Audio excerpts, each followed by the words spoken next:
Hello, everyone. My name is Alyssa Ricky, and welcome to the fourth webinar in our series about UFLI Foundation's implementation. Tonight's webinar, we will be focusing on progress monitoring and differentiation. A few logistics before we get started, per the normal. First, if any of you have any questions about manuals or order status, please contact our publisher, Ventris Learning. Their contact information can be found on their website, which is pictured here on the screen. Second, just so you know, this webinar is being recorded, and you can find this recording on the UFLI YouTube channel later this week.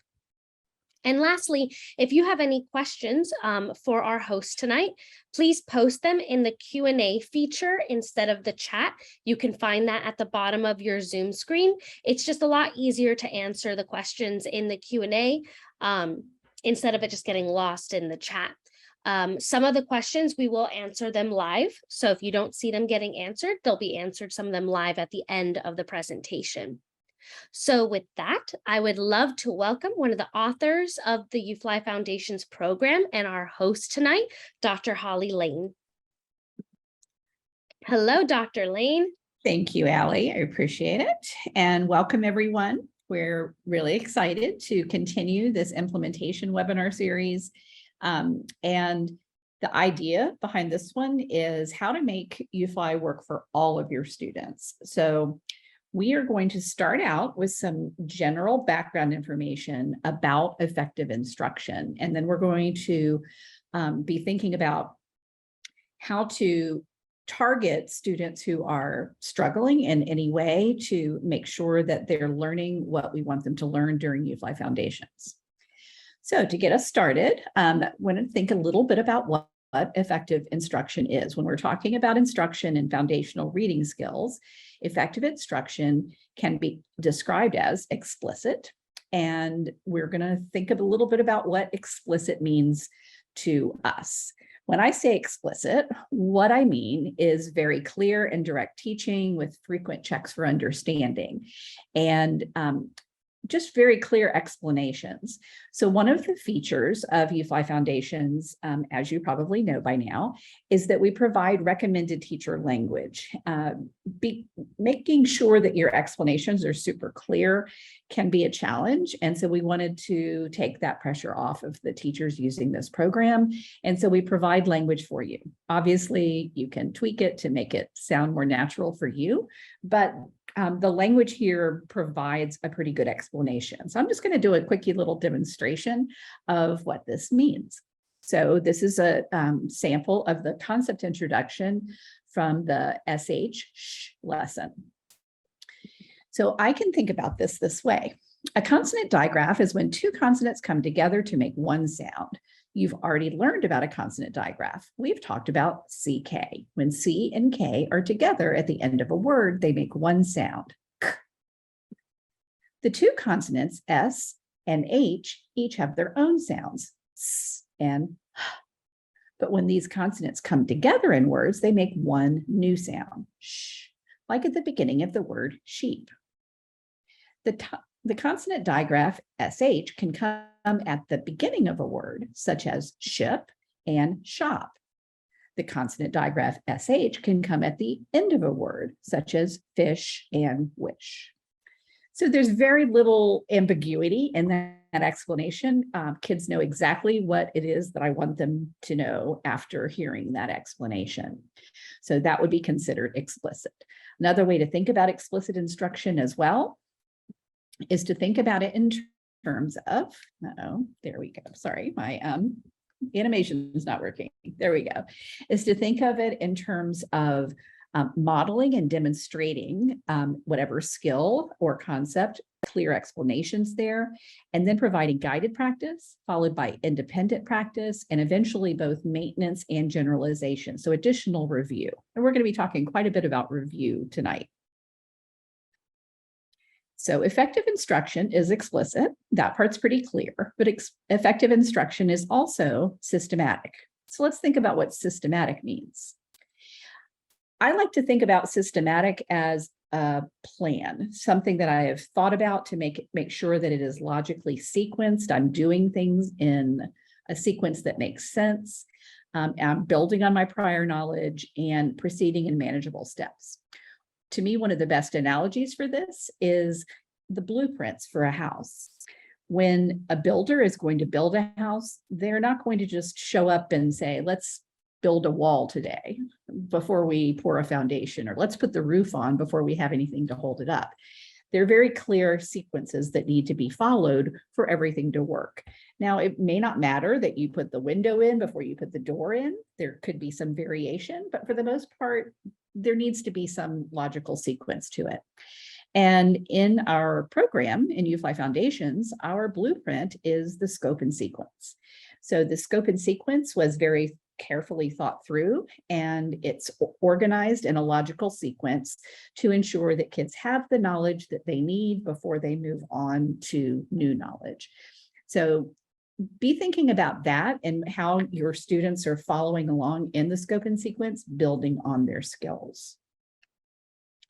So we can think of effective instruction as both explicit and systematic.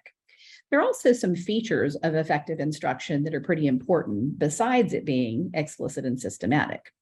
One of the most important features would be that we have plenty of opportunities to respond. So let's think a little bit about what I mean by that. An opportunity to respond can be defined as any teacher request, direction, or question that prompts the students to respond. So some examples of that we can think of as anything that is practice for the students applying the skills. So our goal is practice, practice, practice. And we know that for some kids, they might get a concept or a new skill with just 1 to 4 exposures, where other children might need 20 or more exposures to master that same skill. And if we think about some examples of that, all I'm doing is asking the student to perform the skill that I've just taught them. So I might say, repeat this sound, or what sound does this letter spell, or read this word, or spell this word. Let's count the sounds in this word. All of those things are directions that expect a response from the student. And in asking the student to respond, I'm asking them to practice the skill that I've just introduced to them. So opportunities to respond can be thought of as opportunities to practice. And it is the most important thing in ensuring that kids learn what we want them to learn. But not all practice is the same. So one of the ways that we think about different kinds of practice, we think about both blocked practice and interleaved practice. Block practice is where you introduce a skill and practice it until you've mastered that skill. And then you move on to another skill. You practice it until you've mastered it and then move on to another skill. Interleaved practice, you introduce a skill, and you practice it some, but you may not practice it enough to master it at first. And that's okay. You learn a new skill, you practice it some, you learn yet another skill, you practice it some, but then you keep coming back to the previous skills and you practice them over time with practice of other skills in between. And the cognitive psychology research has shown us that for skills that are closely related, like learning different letter sounds, for example, interleaved practice is more effective for long-term retention than block practice. And this is something that is really an important element in learning how to apply these foundational skills, is that we keep coming back and back and back to the same skills, and we practice it in various contexts until we've got it down. Now, when we're thinking about things that we're learning, anything that we are learning, any new skill that we learn, we want to have a lot of practice, and we want that practice to be varied. So for example, when you were learning to drive, you probably practice those skills a lot, and you probably practice them first in low risk situations where you might be in a mall parking lot. That's where I practiced a lot. And I did that a lot before I went down city streets, and I did that a lot before I got on the interstate. Same kind of thing with learning to play an instrument or learning to play a sport. We start with really basic pieces, and we practice and practice and practice those basic things, playing the scales on the piano, so that we can build on that. And the value of practice is something that when it comes to reading has somehow been de-emphasized in ways that don't really make sense. Practicing reading skills is as important, if not more important, than a lot of other things that we practice, without question.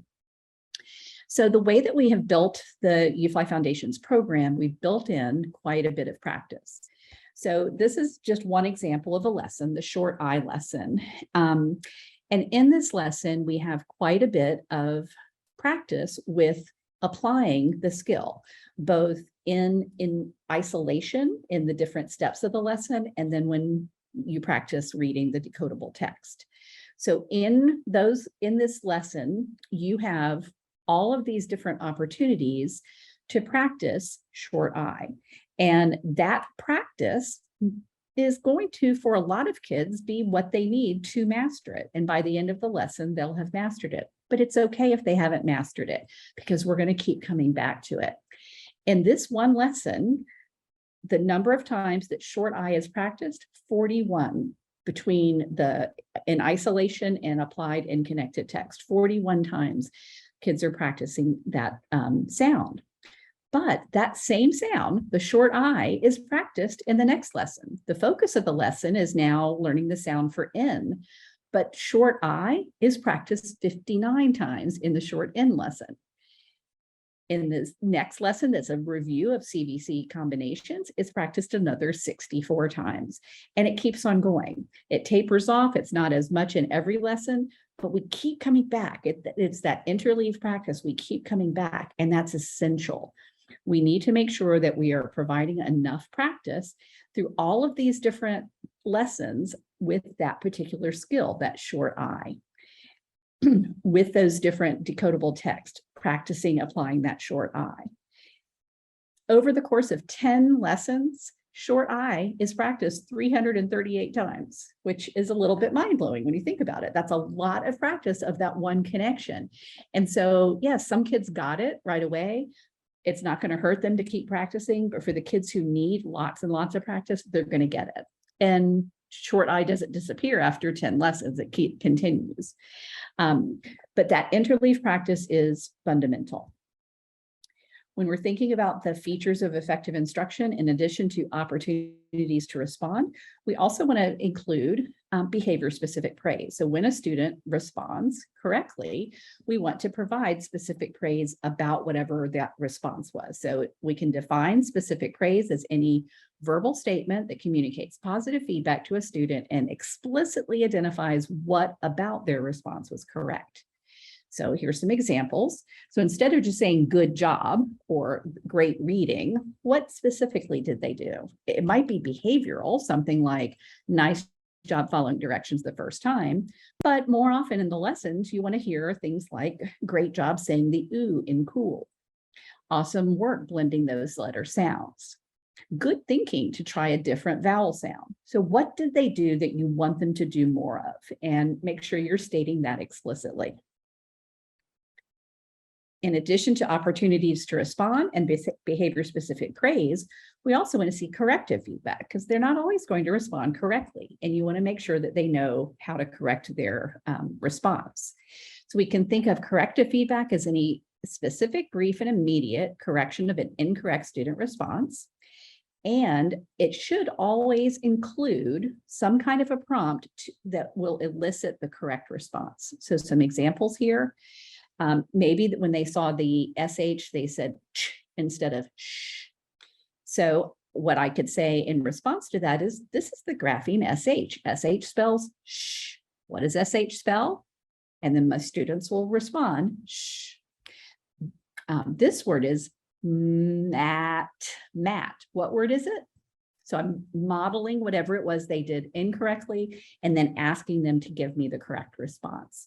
So what we know is that practice is really important, and sometimes practice is practicing the correct thing.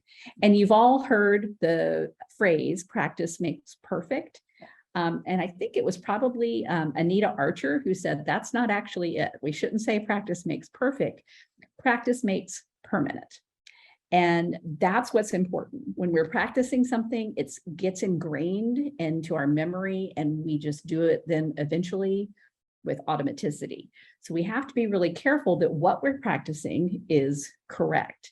If what kids are practicing is incorrect, we need to correct it for them and help them get it right. So keep that in mind, that just make that your mantra, that practice makes permanent. So we know now effective instruction is explicit and systematic. It includes opportunities to respond, behavior-specific praise, and corrective feedback. So that's instruction. Now we're going to shift to intervention for kids who are maybe not getting it quite as quickly. So for effective intervention, let's think about the components there.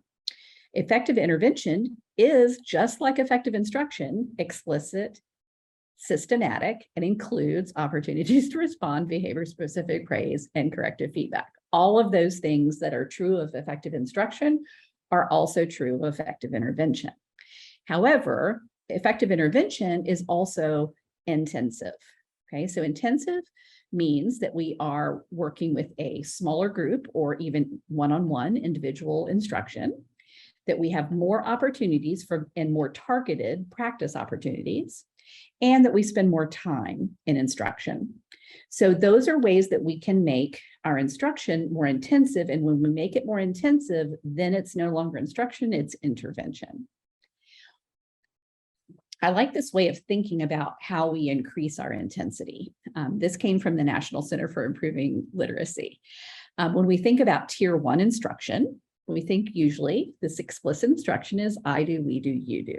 Okay, so I model it, I demonstrate it, I explain it, and then we do it together. That's the guided practice. And then you do it on your own. That's independent practice. But we've learned how important opportunities to respond are, right? So we want to make sure that we have more practice built in. So a little bit more we do. And also because we're in the South, we like to throw in a little bit of y'all do. Okay, so I do it, I'm modeling and demonstrating it. We do it, we're doing it all together. Y'all do it is I'm putting you in groups or pairs to practice and support each other before I ask you to do it on your own. So that would be tier 1 instruction.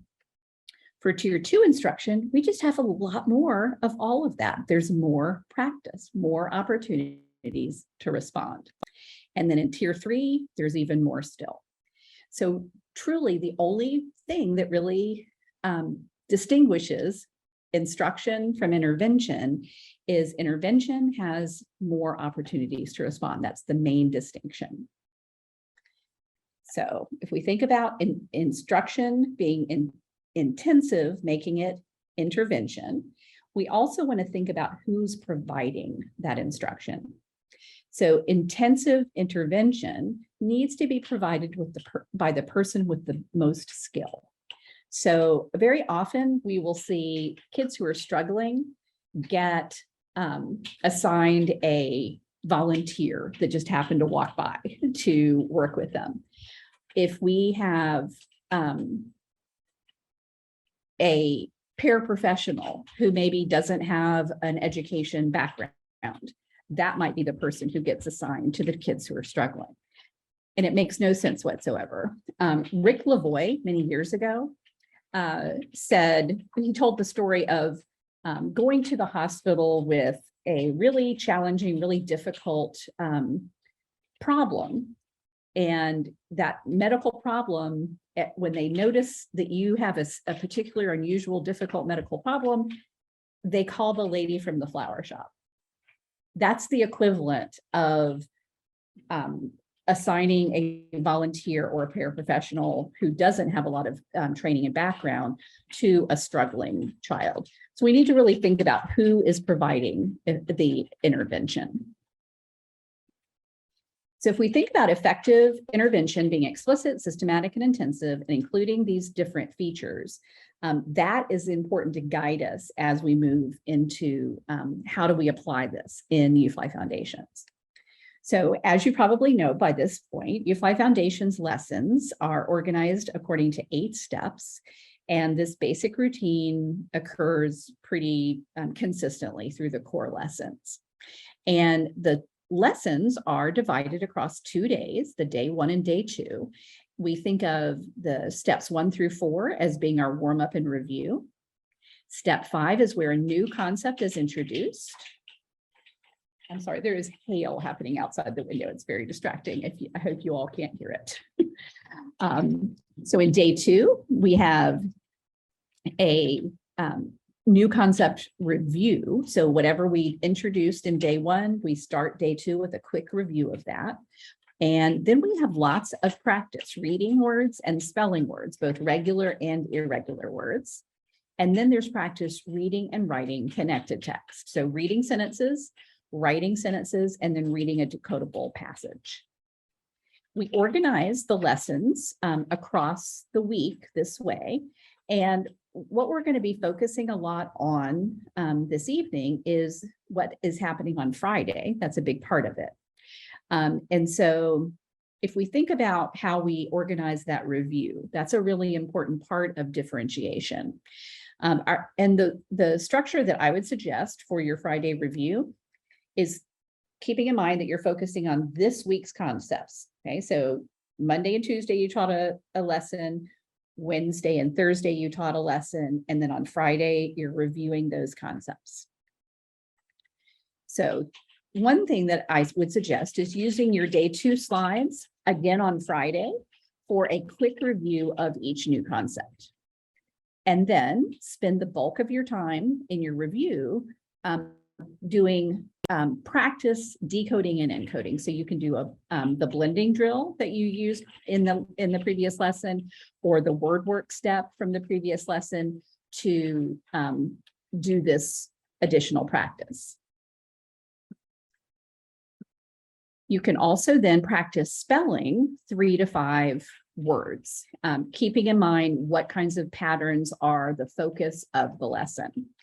And the way that you can think about organizing that time, if you have 30 minutes that you're devoting to UFLI Foundations each day, your Friday 30 minutes would consist of spending about 10 minutes on concept 1, about 10 minutes on concept 2, and then the remaining 10 minutes would be conducting your assessment, because remember, Friday is review and assessment.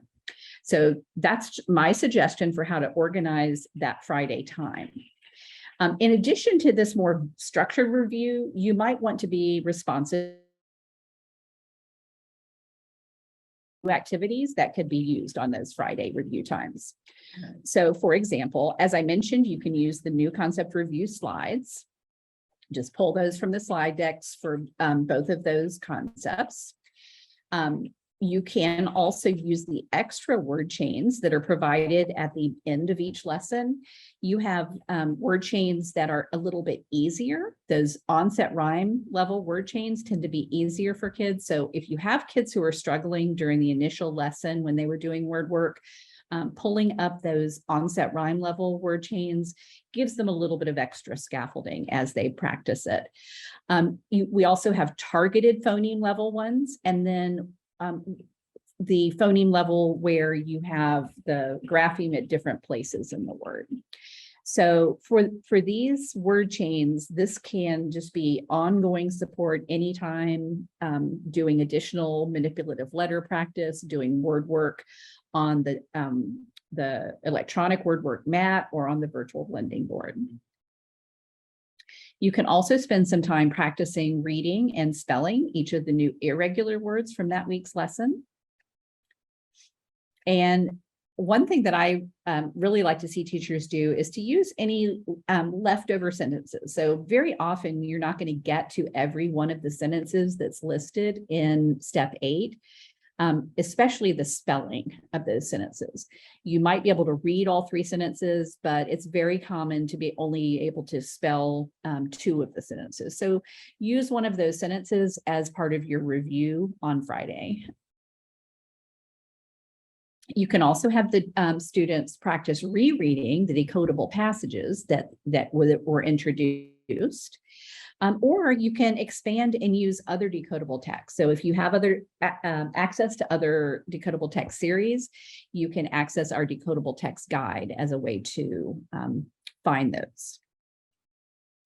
Again, you can bring back activities from previous week's lessons if you know that kids were struggling with lessons in other weeks or particular concepts, and they need a little bit of extra review. It's always good to very deliberately incorporate more of that review. Anything that you know that your students found challenging the first time is worth reviewing again.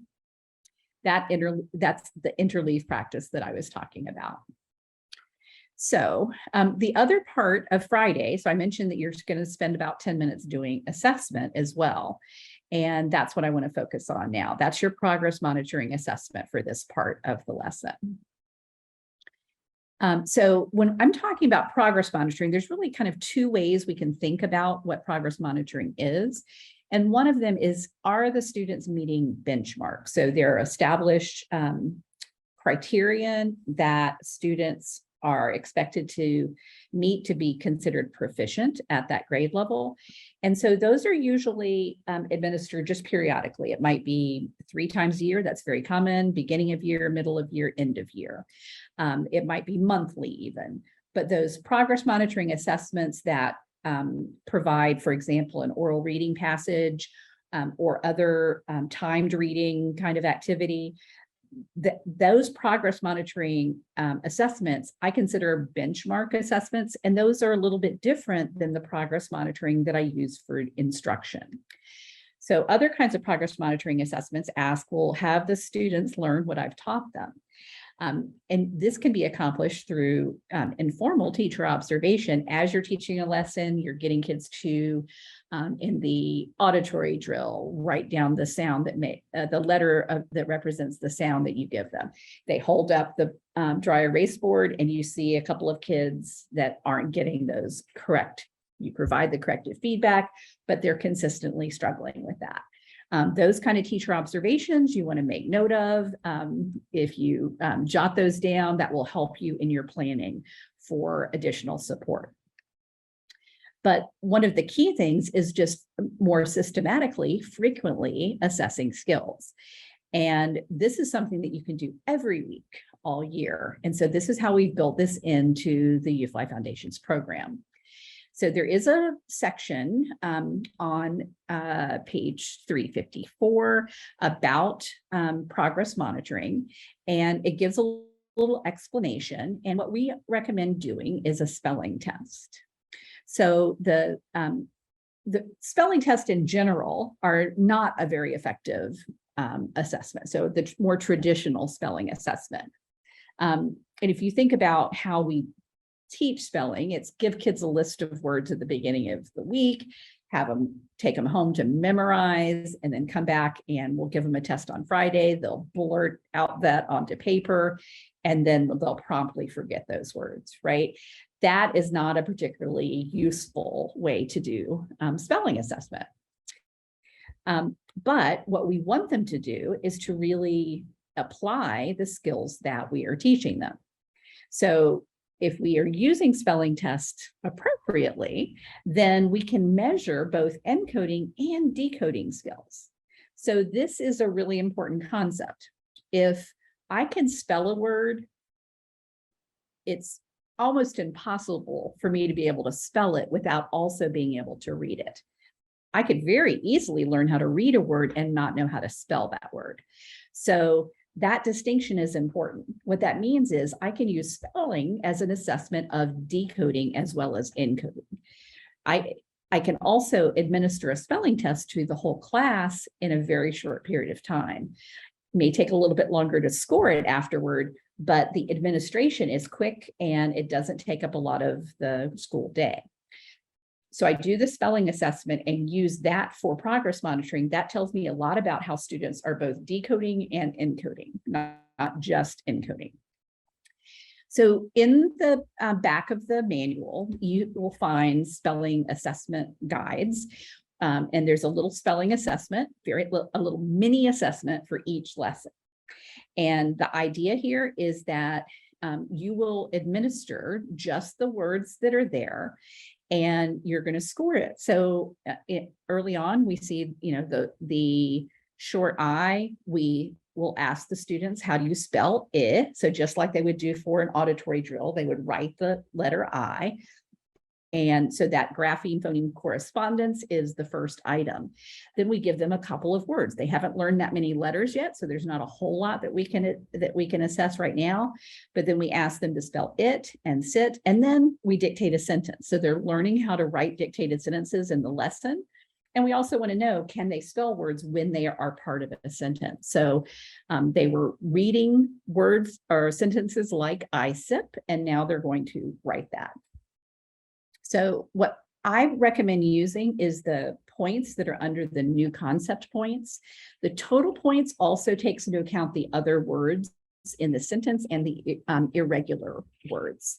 So, for example, in for the letter N, we also have the word is, which is a temporarily irregular word for students because they haven't learned that S can represent the Z sound yet. And they also have and fit. So you can see over here in the total points, those include those additional words. That's more like a traditional spelling test scoring and not as helpful for planning additional supports. So if you use the new concept points, you're really focusing in on how they did with that particular concept. And so the spelling assessments get a little bit more challenging as they go, a little bit more a lot longer sentences and so forth. So the total points grows, but the new concepts usually stay 4, 5, or 6 words. So what you're going to use the data from that spelling assessment for is to plan that instruction for review and remediation. What's happening during that middle part of your reading block? So what we recommend, as you probably know by now, is that a 90-minute block would be divided into 3 30-minute segments. The first one being UFLI Foundations instruction, and then differentiation instruction, and then language comprehension instruction. Doesn't matter if it's in that order necessarily, but that's how we would see this normally happening. And so that differentiation time is where you will accomplish review and remediation for skills from the previous week. So you use your Friday assessment to then plan the next week's small group supplemental supports. And so let's think a little bit about what needs to go into planning review and remediation. You need to identify a number of things. So first, you need to identify who needs review or a remediation, which of your students have already got it, don't need any extra help, and which ones need more support. You need to think about who's going to provide it. If you're the only adult in your classroom, then it's going to fall to you for the most part, but there may be other resources, other people that can support that help. You want to decide what the instructional focus is going to be, what skills or concepts you're going to be teaching, what format you're going to use. Is it going to be small group? Are they going to practice in partners, or are you going to have independent practice? How much time is going to be needed for that review and remediation? Keeping in mind always that the goal is increasing the number of opportunities to respond. So let's go down and think about each one of these briefly. So first, who needs the review or remediation? So if you take your skills that you've been working on and you take the assessment that you administered and you lay it out like this, how many in concept 1 and concept 2? Remember, you have 2 concepts that you're assessing. You're going to include both of those on your spelling assessment. So there might be 4 items for concept 1, 4 items for concept 2, and there might be another, say, 4 irregular words that were taught that week. So this particular week, you have 12 possible points in that main column. You can organize them this way, sort them by score, and find out a lot of information. So when you're planning support for your students, it's clear that some of your students in this particular scenario are going to need pretty intensive support. They really struggled with those concepts. They didn't really get it. Then you have other kids who are going to need some support beyond whatever interleaved practice is already built into the lessons. And then you'll have a few kids who might need just minimal support. They didn't get everything right, but they were pretty getting there. And then you've got some students who don't need any additional support. They've got these concepts mastered already. You want to not forget those kids, right? So you want to plan enrichment, not just review and remediation. When you're thinking about truly differentiating, you also want to make sure that for children who are consistently scoring in that proficient range, that you're providing things that will help them grow as well. So this might be advanced word study activities, or they might need help on the other side of the reading block, the language comprehension skills. Don't assume that they've got those just because they've got good decoding skills. This also can be an opportunity for them to get in some more independent reading time. But what's important to know is that not all of your students are going to need additional small group support focused on those basic decoding skills that you were just teaching the week before. So you want to make sure that you're providing for those students' needs as well, though. So back to thinking about the students who need review and remediation, you also want to think about who's going to provide that support.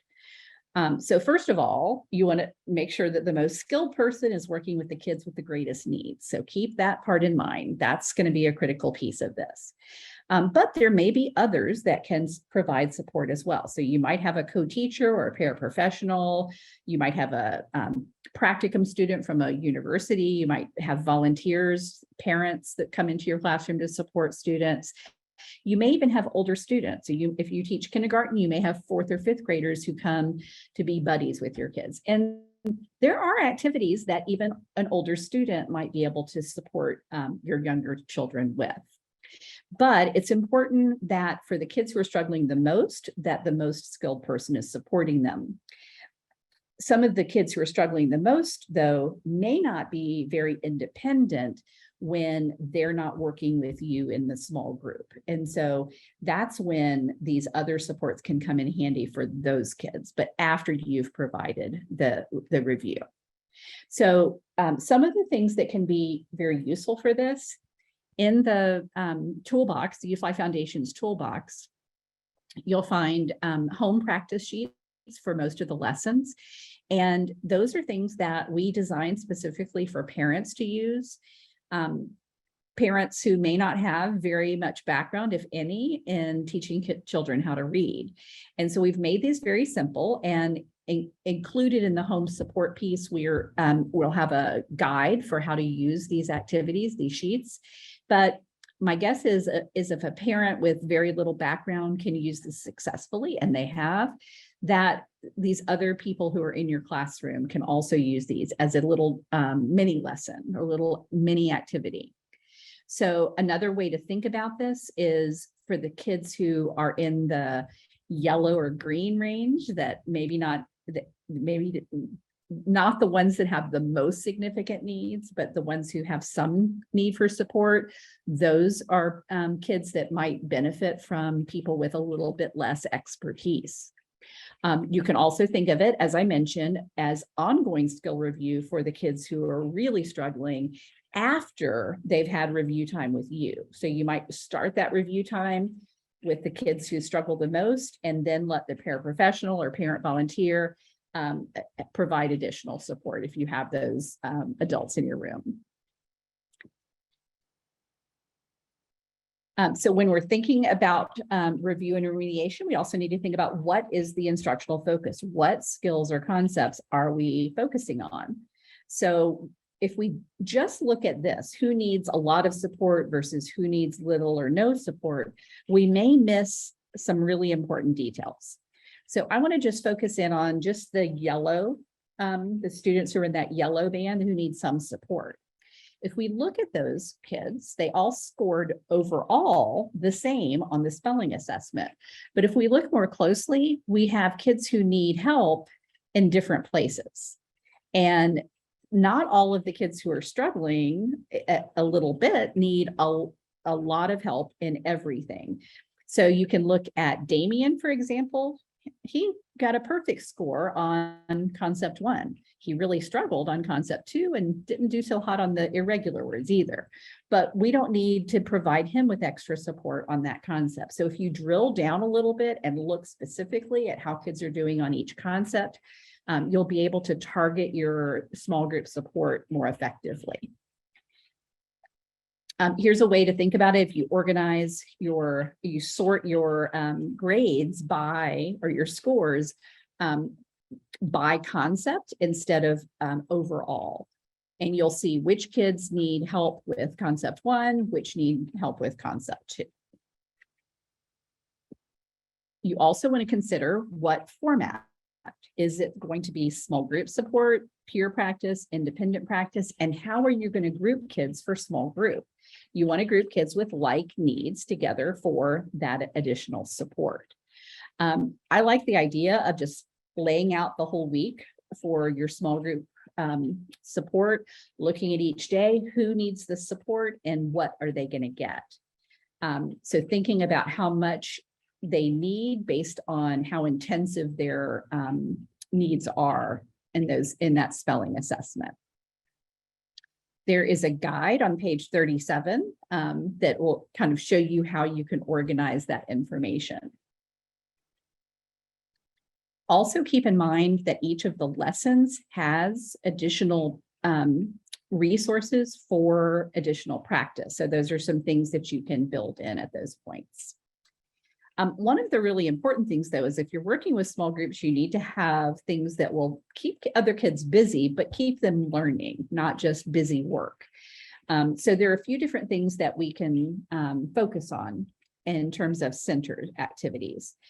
Any kind of center activity that provides skill review in any of the skills that we're developing in these lessons is going to be helpful. You want to keep in mind that we want to build both accuracy and automaticity. So just because they're getting something correct doesn't mean they don't need additional practice to get to the point where it's effortless. So there are games and activities that are built in. One of the things that we're going to be adding in the other activities column in the toolbox for each lesson is these lists of words that are in the lessons made into word cards, if you will. So sheets that you can print out and cut up into word cards to use in different games.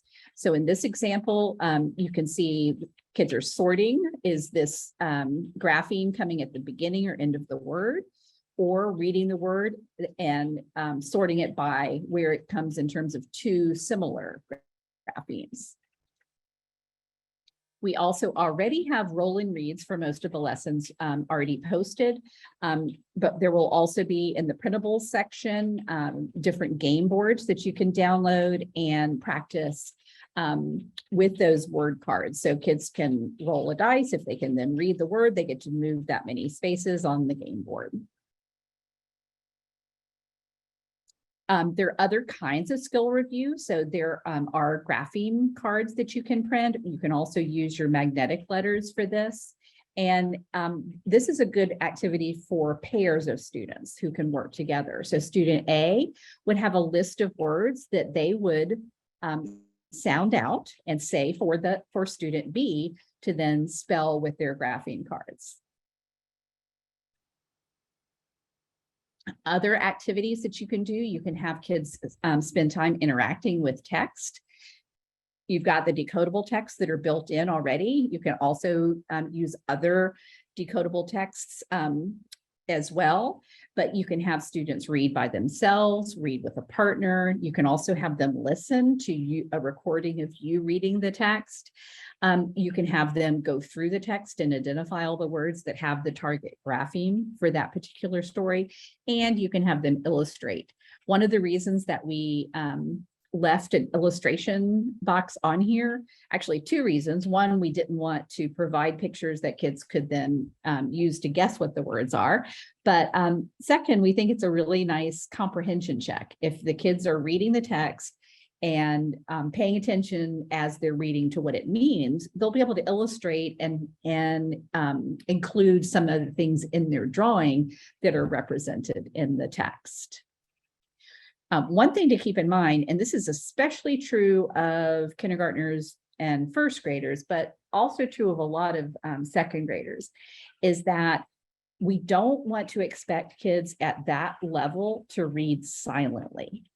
They may be reading to themselves, but we want them to be able to hear their own voice. So one method for that is using a whisper phone, but the idea is that until kids have the words really solidly orthographically mapped in their brains, they need a phonological representation. Young kids who are just learning to read literally cannot read silently. It takes a while. Usually sometime in second grade is when kids get to the point where they're proficient enough with that mapping to read silently. So whisper phones are a great way to do it. I love the fact that we also kind of have a built-in whisper phone. It's called a hand. The way that I teach kids to do this is to take their hand and put it right behind their ear like this, and then take the heel of their hand and reach it around like this in front of their mouth. Try that right now and listen to your voice, how loud it gets. So the idea here is that kids can read quietly to themselves, not silently. So don't expect a kindergartner or first grader or even a beginning second grader to read silently. If they are reading silently, they're probably fake reading and not actually reading. On the toolbox, as I mentioned, the decodable text guide is a great source for other decodable books beyond the decodable passages that we provide. So if you have decodable sets, you want to look there to see if they're aligned yet. We are working to align a lot more sets as we speak. So we will be adding to this decodable text guide over time. The decodable text guide is in the toolbox right there in that kind of tomato red box. A couple of other things just to think about.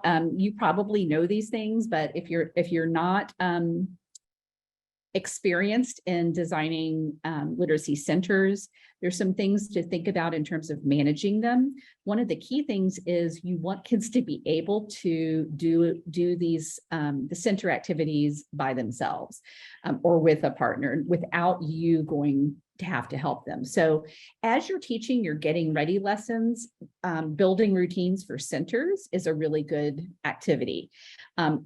I recommend just starting with 1 or 2 center types at the beginning of the year. You can add, once kids become really proficient with using those activities, you can add others later on.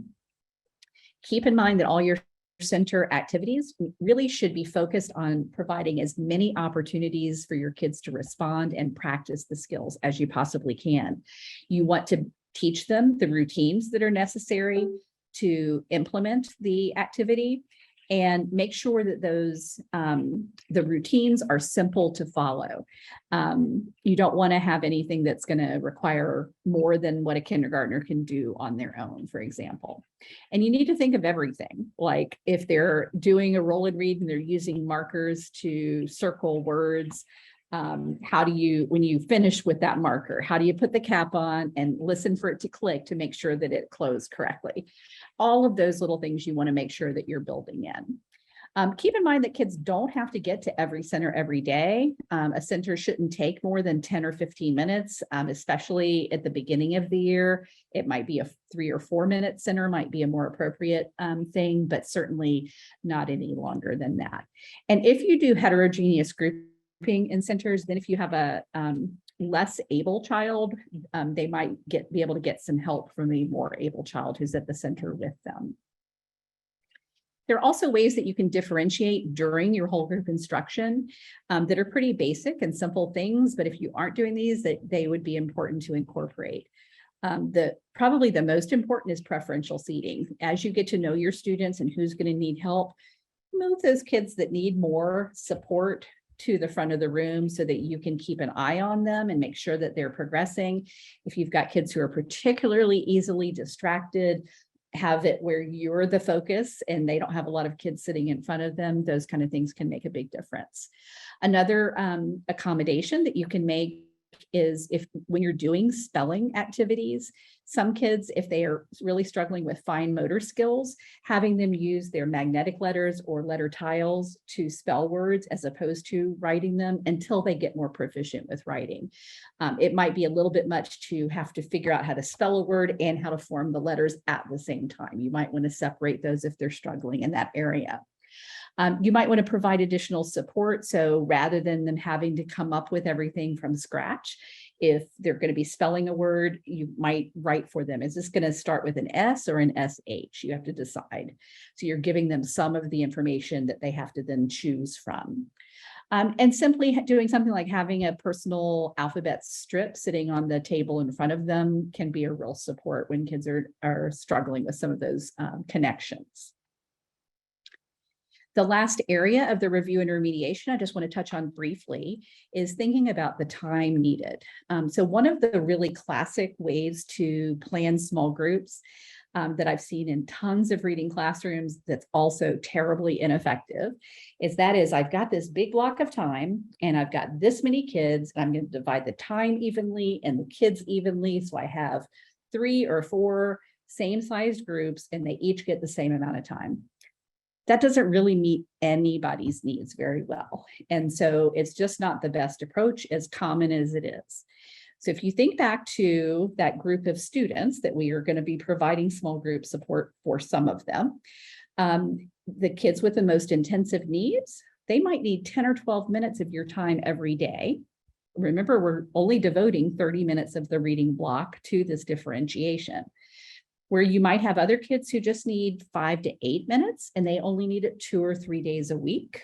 These numbers are certainly flexible, obviously.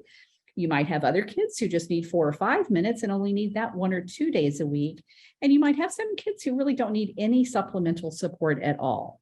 So keep all of that in mind as you're planning your time. Don't get locked into all my kids need the same thing. They don't. Your kids differ, and we need to make sure that our supports are also matching their needs as best we can. So keep in mind that these lessons are not designed to accomplish mastery at the beginning. To reach mastery, there's several kind of steps that you need to take. So the lesson is designed to introduce a new skill or concept. But after that initial introduction, we also then do quite a bit of review. And that review, coming back and doing that kind of interleaved practice over time, is critically important. So after we've introduced it and reviewed it, so our Friday review to begin with, we're going to assess how well kids did. We're going to take the assessment data then and decide, do they need additional support? How much additional review? The review is built into the basic lessons, and that might be enough, reviewing occasionally, just what's already built into the lessons, and you don't need to pull them for additional support. Or you might need to review more regularly with kids who need extra help.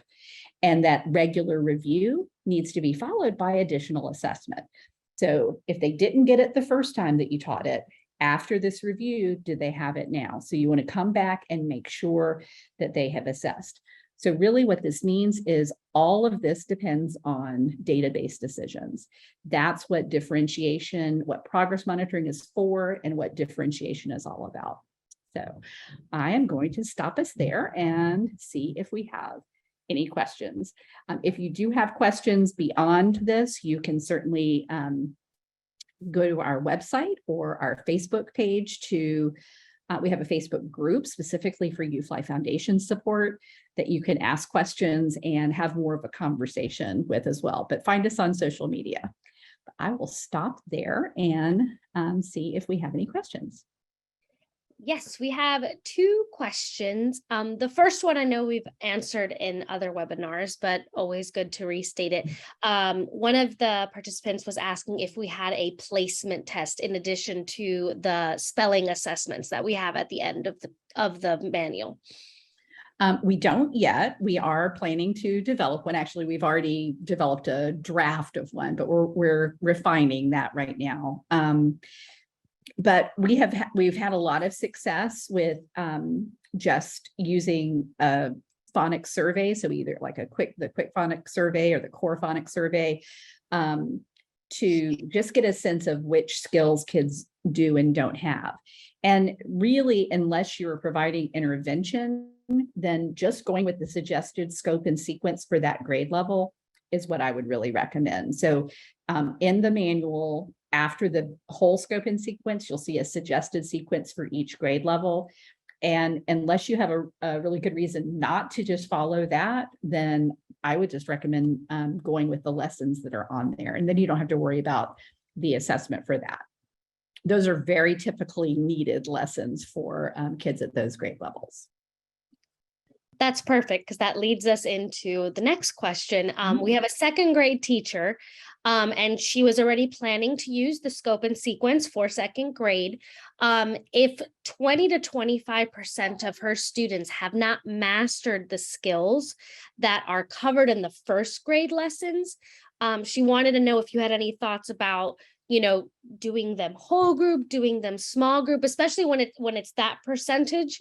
And Megan said, for further clarification, she has some students that have not mastered the alphabet lessons 1 through 34. If you had any thoughts about that.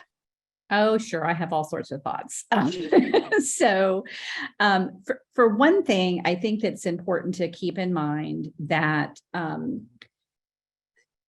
for your students who haven't learned the letters of the alphabet by second grade, they're going to need a lot more than just these lessons and the small group support. They're probably going to need a tier 2 or even a tier 3 intervention. So that would be my first thing, is to get that process started, to get kids the extra help that they need beyond what's provided in the core instruction. These same lessons can certainly be used for that purpose. But it's likely going to need to be under different conditions, probably not whole class, and likely in addition to whatever they're getting in their whole class. I will say, though, that for kids who might just need a little bit of support, maybe they know their letters of the alphabet, they're just not super automatic with it or super firm with that content. One of the things that's really helpful that we actually modified from our pilot year version of the program is that in the alphabet review section of the scope and sequence. So these are, I want to say, lessons 35 to 41, I believe. In those, each of those, we actually created alternative forms of each lesson. So there's a 35A, a 35B, and for 35, there's even a 35C. And so those are review of the basic alphabet. It's short vowel review is what it says, but they're practicing working with words with short vowels. But in addition to just doing lesson 35A, you might want to do B and C. And so generally we would expect for second graders, maybe just to need 35C as they're starting out, because they're a little bit more complex words in there. If you do all 3 of those, that's going to stretch over a week and a half. It's giving kids lots more practice doing those initial skills. And so that was one of the things that we did in response to requests from our pilot schools. So some of our schools have just in general lower performing student populations, and they thought that they needed more time to review at the beginning of the year. So we made those alternative forms so that you can pick one if your kids only need one of those lessons, or you can do all of them. So you can just stretch out that first unit and give them more time and more practice and more opportunities to respond in order to master those things that maybe they learned but haven't really held on to really firmly and just need more practice to get automatic with. That was perfect, because I know that's probably the scenario that a lot of teachers, especially second graders this year, that a lot of teachers I've already been talking to, that they're having larger percentages of students that need to be reviewing some of those earlier concepts. And I think it's also going to be a matter of kids who have gotten UFLI Foundations instruction in kindergarten and first grade. By the time they get to second grade, they won't need that. And even kids who just had it in first grade, when they're in second grade, they probably won't need it so much. But this first year, if you're a second grade teacher doing it for the first year, then yeah, you'll probably have kids who need that extra review. Awesome. All right. Well, thank you very much, folks, for coming, and we appreciate the your participation, and we hope that this is useful to you. Thanks so much. Thank you so much, everyone. Have a wonderful night.